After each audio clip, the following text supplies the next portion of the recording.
Bonjour, voici le sermon de Saint Léon le Grand sur la Passion. On se prépare à Pâques et cette très bonne réflexion qui nous permet d'aller à l'intérieur. Et le titre c'est « Préparons-nous au pardon mutuel ». Et c'est ceci. Le Seigneur a dit, « Je ne suis pas venu appeler les justes, mais les pécheurs. » Il n'est donc pas permis à aucun chrétien de haïr qui que ce soit. Personne ne peut être sauvé si ce n'est dans le pardon des péchés et ceux que la sagesse du monde méprise. Nous ne savons pas à quel point la grâce de l'Esprit peut leur donner du prix.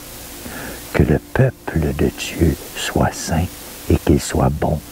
Saint pour se détourner de ce qui est défendu, bon pour agir selon les commandements. Bien qu'il soit grand d'avoir une foi droite et une sainte doctrine, et que soit digne de louange la sobriété, la douceur et la pureté, toutes ces vertus demeurent pourtant vaines sans la charité. Et on ne peut pas dire qu'une conduite excellente soit féconde si elle n'est pas engendrée par l'amour. Que les croyants fassent donc la critique de leur propre état d'esprit et qu'ils examinent attentivement les sentiments intimes de leur cœur. S'ils trouvent au fond de leur conscience quelques fruits de la charité, qu'ils ne doutent pas que Dieu est en eux. Et pour devenir de plus en plus capables d'accueillir un autre si grand, qu'ils persévèrent et grandissent dans la miséricorde par des actes. Si en effet l'amour est Dieu, la charité ne doit connaître nulle borne, car aucune limite ne peut enfermer la divinité.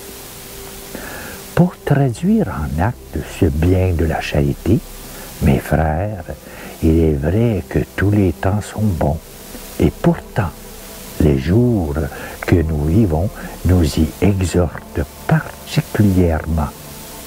Ceux qui désirent accueillir la Pâque du Seigneur avec la sainteté de l'esprit et du corps doivent s'efforcer avant tout d'acquérir cette grâce que contient la somme des vertus et couvre une multitude de péchés. Sur le point donc de célébrer le plus grand de tous les mystères, celui où le sang de Jésus-Christ a effacé nos iniquités, préparons tout d'abord le sacrifice de la miséricorde. Ce que la bonté de Dieu nous a donné, nous le rendons ainsi à ceux qui nous ont offensés.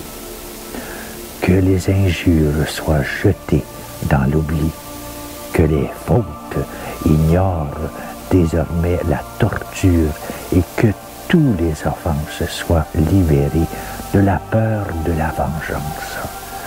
Que chacun sache bien que lui-même est pécheur et, pour recevoir le pardon, qu'il se réjouisse d'avoir trouvé à qui pardonner. Ainsi, lorsque nous dirions, selon l'enseignement du Seigneur, « Pardonne-nous nos offenses, comme nous pardonnons aussi à ceux qui nous ont offensés. » Nous ne douterons pas, en formulant notre prière, d'obtenir le pardon de Dieu.